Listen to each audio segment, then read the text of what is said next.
สบายดีขณะนี้ข้าพเจ้ายืนอยู่สถานีรถไฟอยู่ใจกลางเมืองฮิวสตันเท็กซัสกำลังจะซื้อปี้รถไฟไปเบิ่งไลฟ์สต็อกโชว์โรดิโอซึ่งเป็นของพวก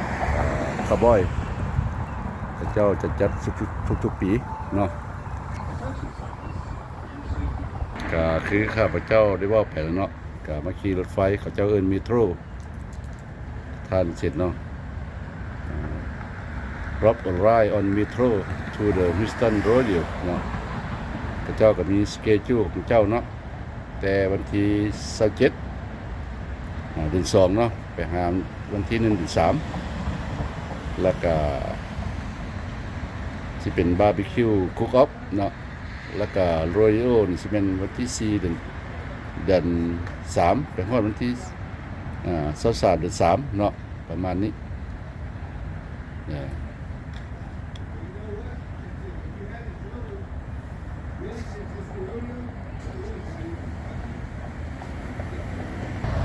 Yes, I'm here at the downtown Houston, Texas, at the Metro railway station. We try to go to the Houston Livestock Show and Rodeo. Just wait for the train. Because the train will come every 5 minutes.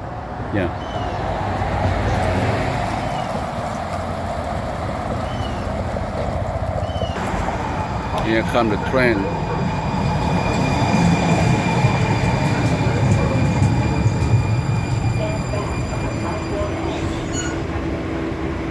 พวกเขาก็อยู่ในรถไฟเนาะก็มาฮอด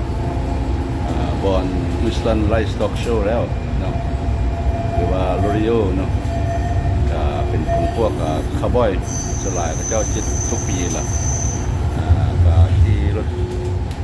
เมโทรนี่เนาะเทรนนี่ก็เป็นผู้นึงดอน25เซนต์เนาะก็ขี่ได้3ชั่วโมงไปกลับเนาะถ้าว่าเกิน3ชั่วโมงทานก็จะได้ซื้อปีเนาะ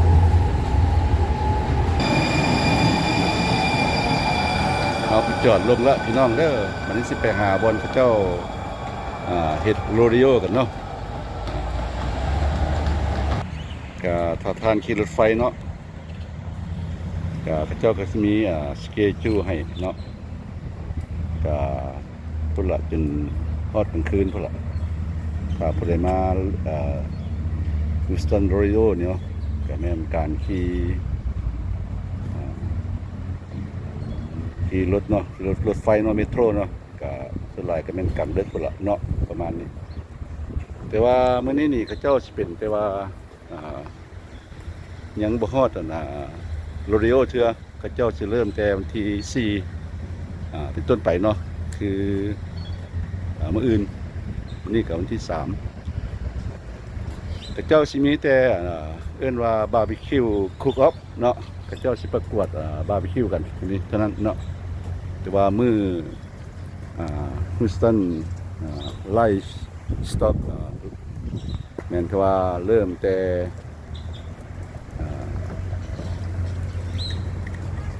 วันที่4ไปเนาะโรดิโอก็เขาเจ้าสิเริ่มมื้ออื่นแต่มื้อนี้เขาเจ้ามีแต่เขาเรียกว่าบาร์บีคิวคุกออฟหมายว่าการประกวดคุกบาร์บีคิวกันเนาะประมาณนี้เพราะว่าข้าพเจ้านี่ก็มาสำรวจก่อนเนาะทางก็จะเห็นป้ายเนาะเขาว่า Houston Livestock Show and Rodeo เนาะเขาเจ้า7ทุกปีแล้วพี่น้องเด้อ7ทุกปีเนาะก็คนหลายอยู่เดี๋ยวนี้เขาเจ้ายังบ่เปิดเนาะเพราะว่าทานเข้ามาโรดิโอนี่บ่แม่นเข้ามาฟรีเนาะบ่แม่นเข้ามาฟรีแต่ว่าฮอดมื้อแล้วเขาเจ้าก็เก็บเงินเนาะเพราะว่าโรดิโอนี่มันมีการแสดงต่างๆเนาะการแสดงต่างเกี่ยวกับพวกคาร์บอย สิเป็นการขี่ม้าบ่เป็นการขี่ควายขี่งัวบ่สิเนาะทานอาเซียนเนาะ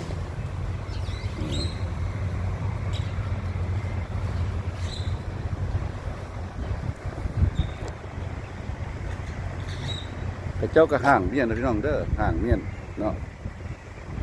yeah the Houston livestock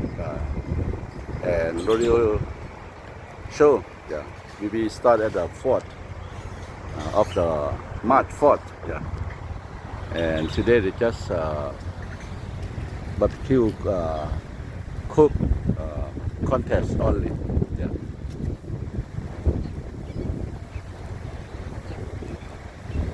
let's go like where they make the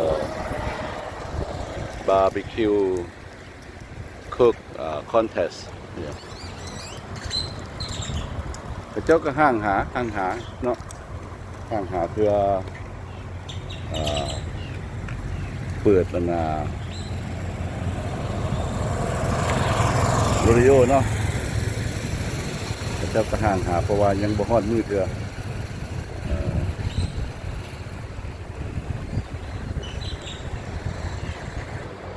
yeah the barbecue contest they begin on they finished yesterday yeah they finished yesterday and tomorrow day after tomorrow they will start the Houston livestock show and rodeo they will start tomorrow okay so the barbecue cook contest is over yesterday yeah so nothing today is Sunday so we have to wait for Tuesday yeah because they do like 3 weeks here yeah Houston livestock show and rodeo it's not free okay you have to pay for yeah ก็ประมาณนี้เพิ่นเนาะการประกวดหรือว่าการคุกบาร์บีคิวเนาะคอนเทสต์นี่แปลว่าบ่มีแล้วเนาะเขาเจ้าจบวันนี้ข้าพเจ้าก็ทราบเพราะว่าเห็นข่าวเจ้าเนาะเห็นข่าวเจ้าก็ถือว่าทราบแล้วแต่ว่าเรื่องHouston Livestock Show and Rodeo เนาะคันแปลภาษาลาวนี่ข้าพเจ้าจะว่ามันเป็นของพวกคาวบอยเนาะพวกคาวบอยจะเขาเจ้าฉลองทุกปี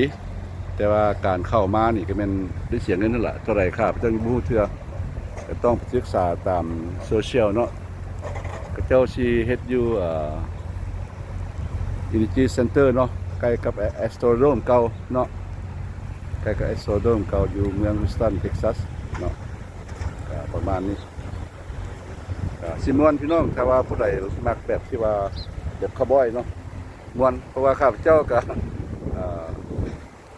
มาหลายปีอยู่แต่ว่าบ่ได้เข้ามาถึงปานนี้เนาะก็ถึงพนักข้าพเจ้าก็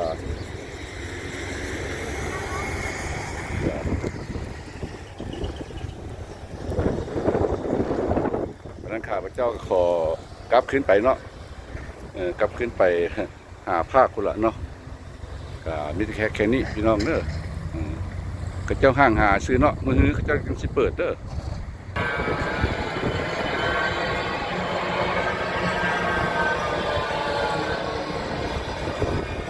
Yeah nothing today so we have to go back at the where we start at the Herman Park yeah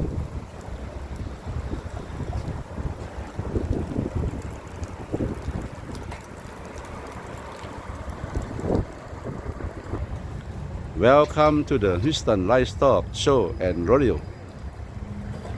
They will start on the 4th. Yeah. Begin at the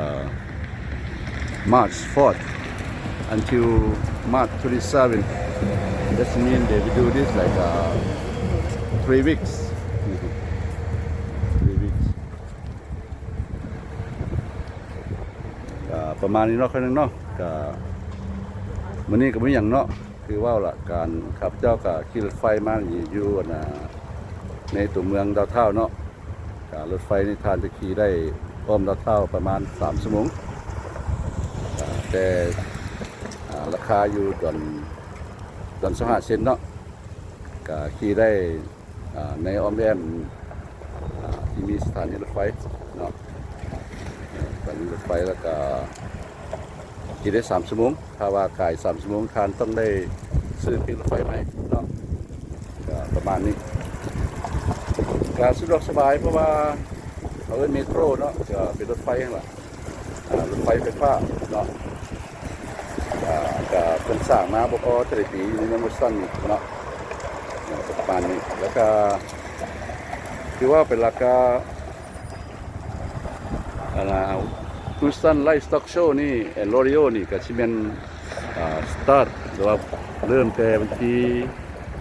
มื้อฮื้อเนาะมื้อฮื้อคือวันที่4เป็นต้นไปวันที่4เดือน3เนาะจนถึง27เดือน3เป็นต้นไปก็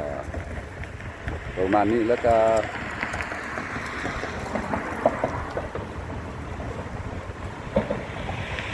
เพิ่นจะสิ้นสุดวันที่17เดือน3เนาะก็แปลว่ายังหลายมื้อเนาะยังอีกพระเจ้าสิฉลองไปตั้ง3อาทิตย์พี่น้องเด้อแต่วันที่4 5วันที่17เนาะพอดี3อาทิตย์เนาะ3อาทิตย์ก็ยังมีเวลาเนาะบ่เป็นหยังข้าพเจ้าก็สิการประกวดเฮ็ดบาร์บีคิวเนาะก็สิ้นสุดไปวันนี้ฉะนั้นมื้อนี้ข้าพเจ้าก็สิ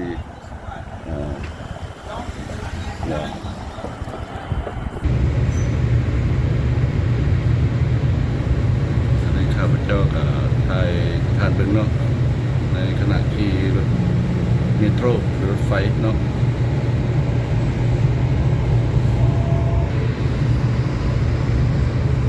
อันนี้ก็บอมจ่ายไฟฟ้าในตัวเมืองมิสตันเนาะอันนี้ก็เป็นห้องหมอTNC Transit Center Station. Doors open left. Puerta se abre a la izquierda.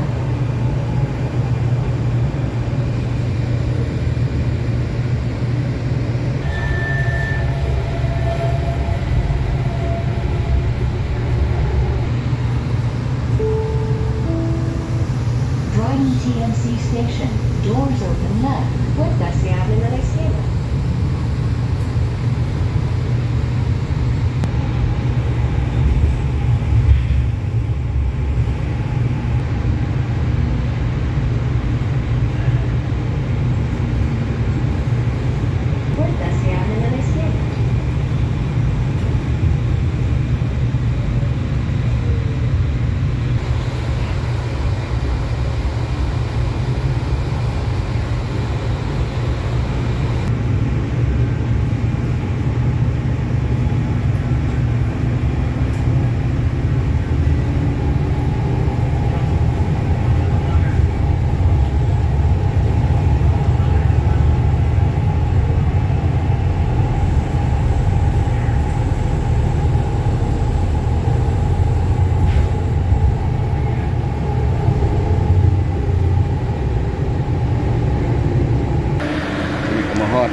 สเตชันคือมันภาพแล้วบอนเฮาขึ้นรถไปเนาะก็สิมาลงแถวนี้เนาะลงแถวนี้ก็สิไปหารถเพราะว่าพวกเขาจอดรถไว้แถวนี้เนาะไปแล้วสะดวกสบายพี่น้องเนาะถ้าผู้ใดงูก็สะดวกสบายตัวทางนั้นก็เป็น Rice University พี่น้องเด้อเป็นโรงเรียนที่ลูกสาวข้าพเจ้าจบการศึกษาอยู่นี่เนาะก็เป็นโรงเรียนที่ดังและเป็นโรงเรียนที่ท็อปอยู่ในอเมริกาหรือว่าอยู่ในเมืองฮิวสตันเนาะ Rice University เนาะ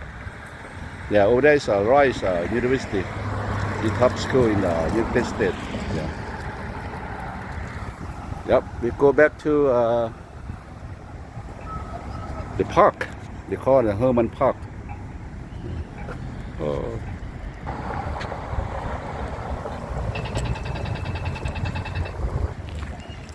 ตัวนี้แม่น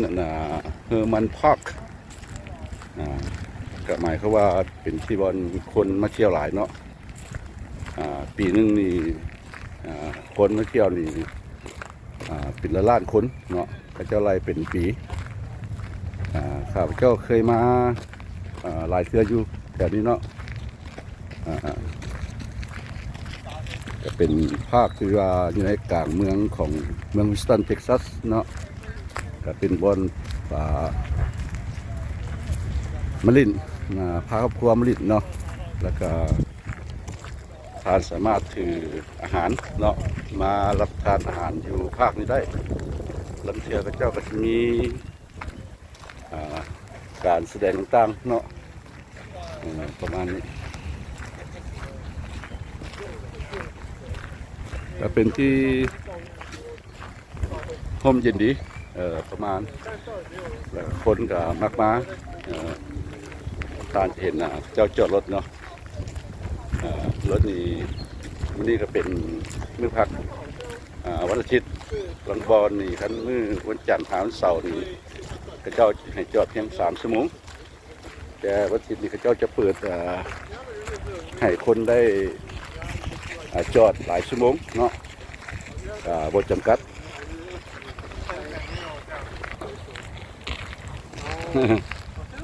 นกกระเป็ดอยู่นำกัน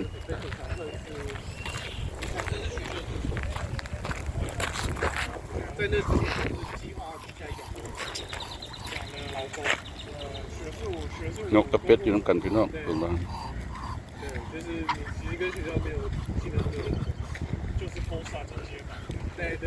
ก็มีคนหลายชาติมาเที่ยวเนาะท่านจะได้ยินเสียงเนาะประมาณนี้ข้าพเจ้ารอไปหลักสถานที่แห่งนี้นี่พวกทัวริสต์หรือว่าพวกนักท่องเที่ยวนี่พระเจ้าเอิ้นมันเลยว่าทัวริสต์แอคแทคชั่นเนาะแปลว่าพวกเขามาเที่ยวนี่มาหลายปีนึงนี่พระเจ้ายศจำนวนไว้เป็นล้านๆคนเนาะที่เข้ามาพุ่นนี่เนาะล่าที่ท่านเห็นเนาะอันนั้นก็เป็นทางกลางเป็นรูปปั้นของแซมฮิวสตันเนาะก็เราเป็นผู้สร้างเมืองฮิวสตันเป็นพุทธบิดเนาะที่เราขี่ม้าอยู่เนาะแล้วก็อาคารต่างๆพุ่นแล้วก็จะมีน้ำพุเนาะมีน้ำพุอยู่ใกล้พุ่นแต่ข้าพเจ้าที่ผ่านที่บ่ขอย่างไปเชื่อเนาะก็เห็นน้ำพุพุ่น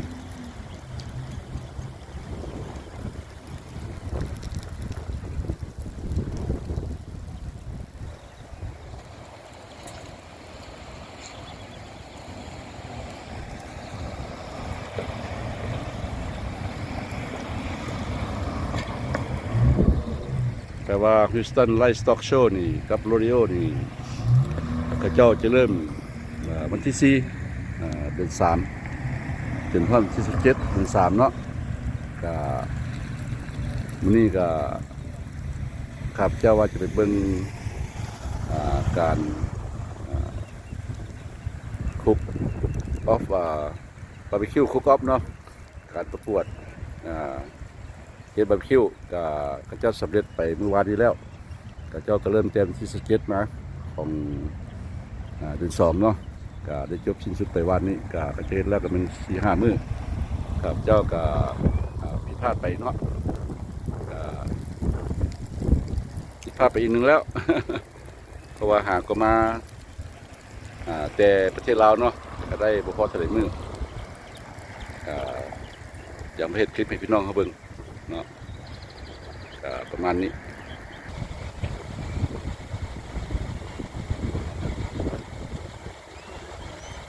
อันนี้ก็แมนอยู่เฮอร์มันพาร์คเนาะที่ขับแก้วว่านี่ก็จะเป็นเขาเอิ้นตัวนี้มันเป็นแบบผู้เนาะ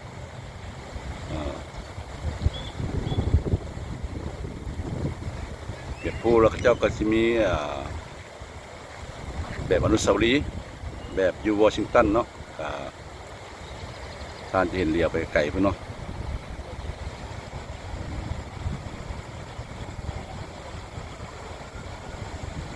เส้นน้ำพุเนาะ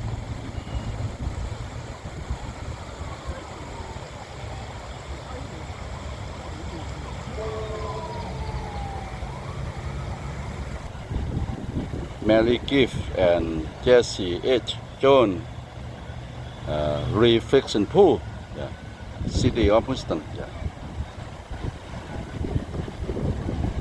เจ้าเอิ้นผู้เนาะก็เป็นบนอาบน้ำในพี่น้องเด้อเพิ่นไปอาบเนาะก็เป็นผู้ชื่อแล้วเป็นสายน้ำแล้วก็เป็นส่วนน้ำวัดต่อไปเนาะคนก็มักมาถ่ายรูปแต่พี่น้องเด้อเขาจะมาถ่ายรูปเวลาเขาเจ้าสิเขาเจ้ากินดองกันเนาะหรือว่าคนนี่ทั้งหลายเขาเจ้ามาใช้สถานที่นี่ถ่ายรูปแล้วก็บางคนก็มาพักผ่อนเนาะบางคนก็มาพักผ่อนดิทานเส้นกับผู้คนนี่ก็มาเพื่อบางคนก็มาขายน้ำขายในบางคนก็มาถ่ายรูปบางคนก็มานั่งลิ้นบางคนก็มารับทานอาหารอยู่แถวนี้เนาะประมาณนี้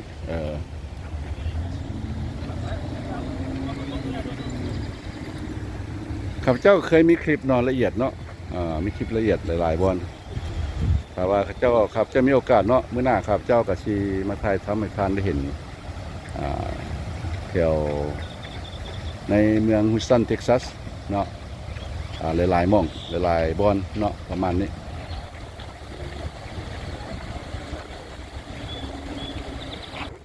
ก็นี่ก็ค่อนข้างดีเนาะค่อนข้างดีก็สิเป็นโฮมไม้ไปตลอดเลยพี่น้องเด้อแถวนี้เด้อแถวเมืองฮิวสตันนี่สิเป็นโฮมไม้ไปตลอดผู้คนก็สิออกกำลังกายได้บางคนเนาะบางคนก็มานั่งพักผ่อนบางคนก็เอาอาหารมารับประทานอาหารเนาะประมาณนี้บางคนก็มัดสมาธิก็มีหลายแบบก็เป็นภาคที่ว่าเป็นภาคไงทุกคนมาสามารถมาเล่นได้โดยไม่ได้เสียเงินเนาะมาเล่นได้โดยไม่เสียเงิน แต่ประการใดแต่ลังมือนี่ทานเห็นนี่แม่น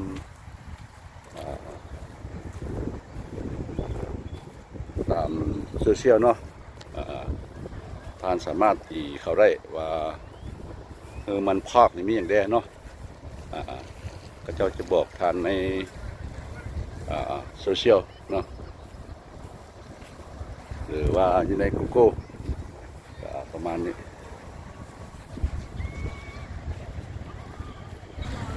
นี่ก็จะเป็นHouston Museum เนาะเป็นแบบแซนเนาะ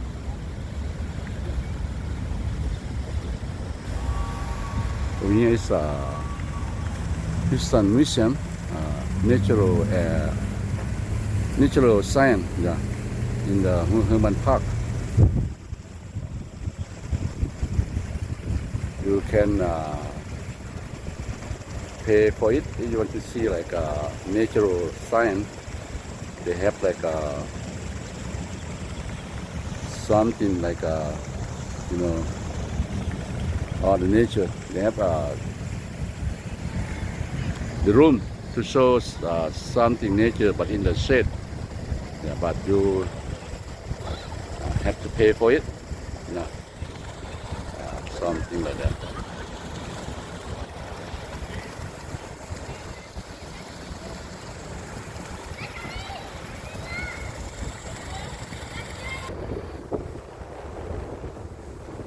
ก็เป็นสถานที่ที่เงียบสงบพี่น้องเด้อถึงว่าท่านเห็นอาคารต่างๆเนาะเป็นสถานที่เงียบสงบข้าพเจ้าก็มาอยู่เรื่อยๆถ้ามีเวลาเนาะถ้ามีเวลาก็จุดส่งข้าพเจ้าแล้วมันนี่ก็เป็นก็เป็นภาคที่ใหญ่เลยพี่น้องเด้อแต่ว่าข้าพเจ้าก็ชีบสามารถย่างไปทุกบอลได้เนาะเพราะว่าสุขภาพข้าพเจ้ามันนี่ก็บ่แข็งแรงปานใด ก็เป็นไข้นิดนึงก็ว่าจุดประสงค์คือเว้าล่ะก็ว่าสิไปเบิ่งHouston Livestock Show and Rodeo เนาะก็เป็นการคุกบาร์บีคิวเนาะคอนเทสต์การประกวดเฮ็ดบาร์บีคิวแต่ว่าเขาเจ้าได้สิ้นสุดไปวันนี้แล้วข้าพเจ้าก็เลยขอผ่านเนาะสิยามไปเตลบอนในคือมันภาคนี้ข้าพเจ้าก็ขอผ่านก่อนเพราะว่าข้าพเจ้าก็ขอโทษเพราะว่าก็ไข้ได้หน่อยนึงก็หาก็เดินทางมาแต่ประเทศลาวเนาะวังบ่พอเท่าใดมื้อนี้เนาะก็ยังพักผ่อนบ่เพียงพอก็จังว่ามื้อนี้จึงออกมาเบิ่งว่าเขาเจ้าสิประกวดกันเฮ็ดบาร์บีคิวกันก็เลยเพิ่นก็มืดแล้วเนาะก็พาไปคือเว้าล่ะยายให้ไปล่ะ McCowan Centennial Garden in the Herman Park today I can not walk around in this area because I got a little sick after I back from Laos just a few days I just want to come to join see them about barbecue cook-off contest but it's over yesterday and the Houston Livestock Show will start on the day after tomorrow on 4th March 4th until March 27 so total is 3 weeks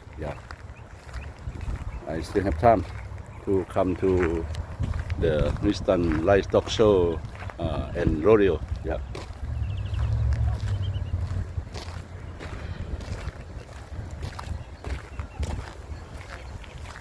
You know, some flower in this park is die because when the winter storm come to Houston this year, it's very cold, very cold, and some tree or some flower in this park is die, something like that.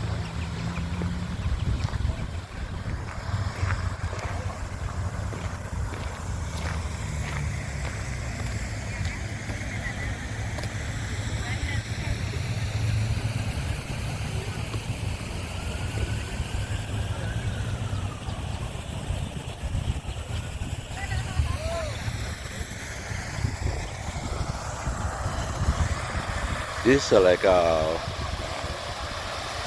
fountain. You can walk up there and see the views. But I already walk up there too many times. Like I said, I'm a little sick today.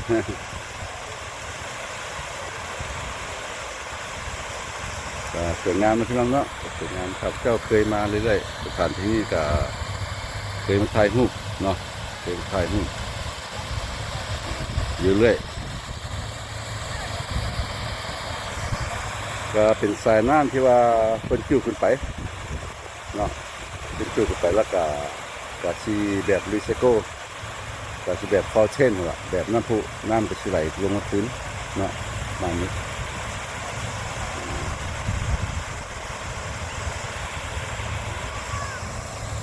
ฝนนี่ก็เริ่มมาแล้วเพราะว่าจะเป็นต้นสวยแล้วเนาะแต่ว่าปีนี้ข่าวเจ้าต้องมา Houston Livestock Show and Rodeo ให้ได้เนาะก็สิเริ่มเต็มที่4เนาะก็อีกมื้อ2มื้อนี่เนาะก็ประมาณนี้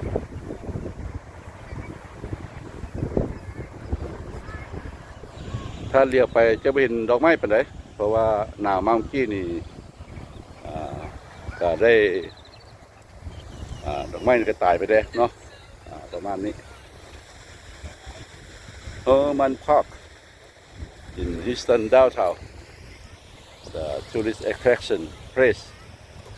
because like million tourists came here every year. Yeah.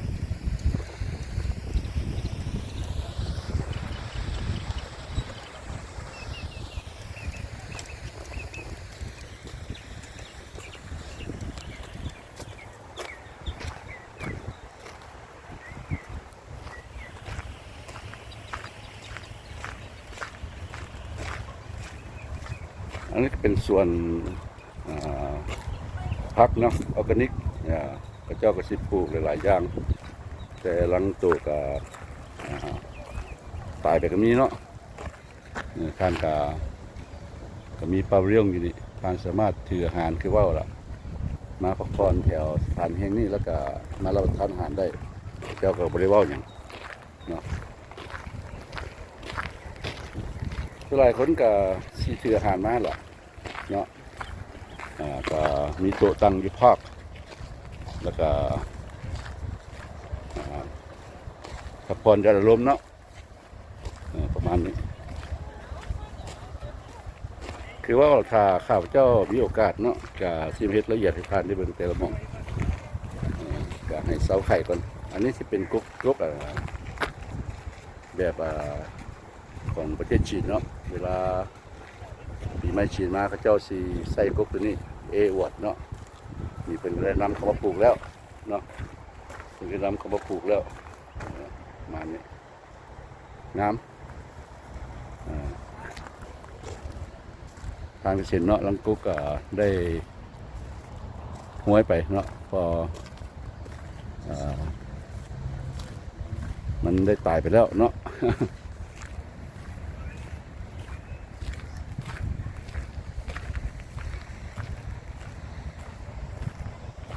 ทานเห็นเนาะกุ๊กไม่เมื่อก่อนนี่ถ้าทานมาตอนจักหน่อยอีกเนาะประมาณเดือน5 เดือน 6นี่เนาะแล้วก็ทานเจ็บไม่เห็นแถวนี้จะสวยงามหลายสวยงามหลายทานบ่จำเป็นต้องได้เสียงนั่นอย่างเดียวไปต้องเด้อเข้าไม้เด้อบริเสียงนั่นหนึ่งเม็ดเนาะบริเสียงนั่นหนึ่งเม็ดก็อยู่ในเขตดาวเท่าเนาะในเขตดาวเท่าในใจกลางของเมืองฮิวสตันเนาะประมาณนี้อันนี้ก็เป็นบ่อนพักผ่อนทานสามารถเอาอาหารมารับทานอาหารนี้ได้เนาะหลังมือหลังเทือเขาเจ้าก็จะเปิดน้ำพุอยู่นี่เนาะแต่วันนี้เขาเจ้าไม่ได้เปิดเนาะก็เป็นที่ทัศน์ที่สวยงามดาวเท่าฮิวสตันนี่ก็มีสีแจ๋เนาะหมายความว่าที่ใส่ก็มีสีแจ๋หรอกแต่ว่าอยู่ฮิวสตันเท็กซัสนี่เป็นสัญลักษณ์ว่า4 corner เนาะหมายความว่าทั้งเหนือทั้งใต้แต่เป็นตกทั้งออกเนาะจะมีอาคารยังไงอยู่แต่ละจุดประมาณนี้เขาจะว่าฮิวสตันนี่เป็นเมืองสีแจ๋เนาะแล้วก็เป็นเมืองลำดับ4ที่ใหญ่ในประเทศสหรัฐอเมริกาเนาะท่านจะเห็นกงไม้เนาะที่ว่าบุมีใบก็ลุ่นมาแล้วเนาะเพราะว่าย้ำหนาวเข้ามาทีนี้กงไม้แถวนี้ก็ไม่ได้ตายแต่ว่าใบไม้ได้ลุ่นไปหมดเนาะสวยงามหลาย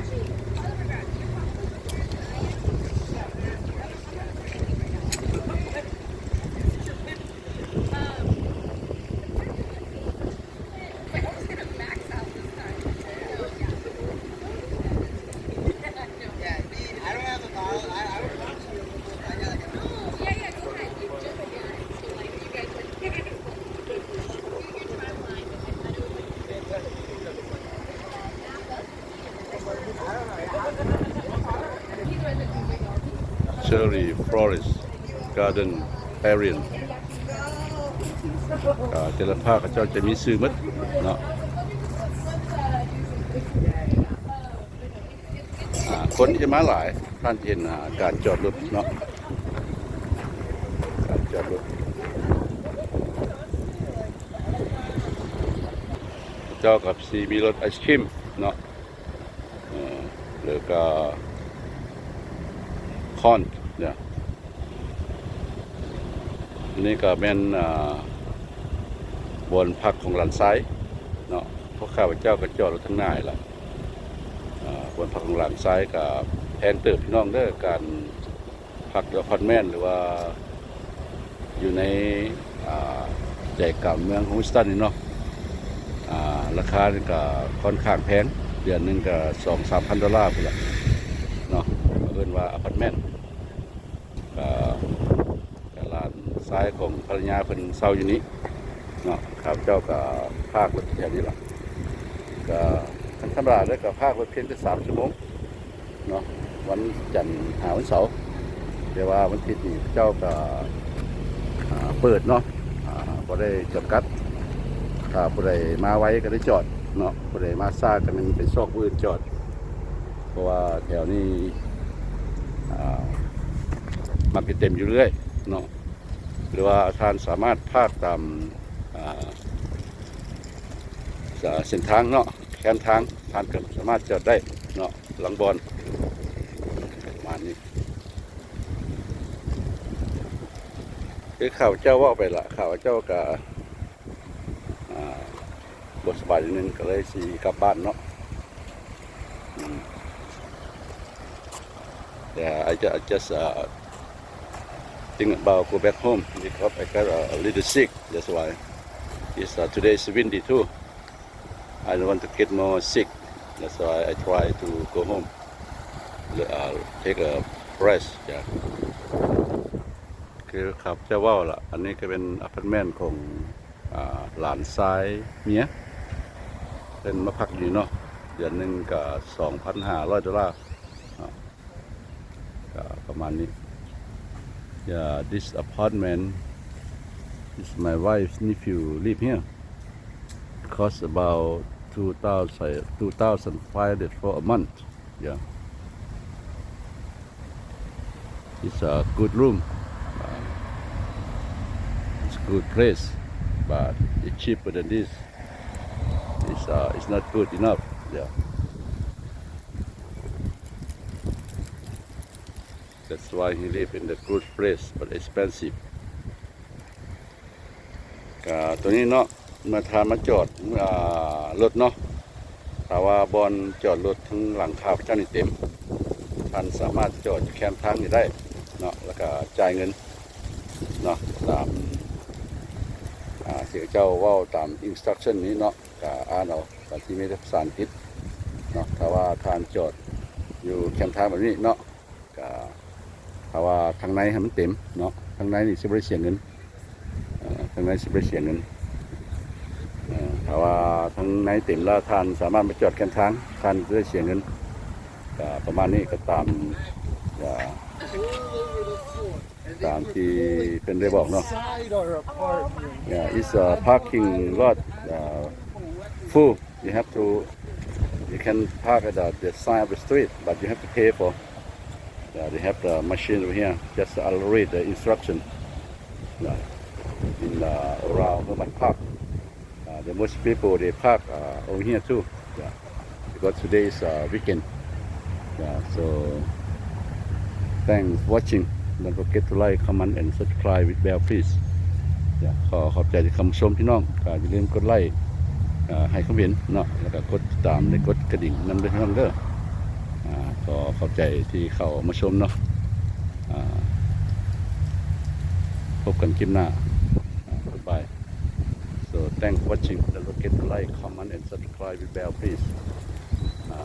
See you next week. Bye. Good luck people. Cheers.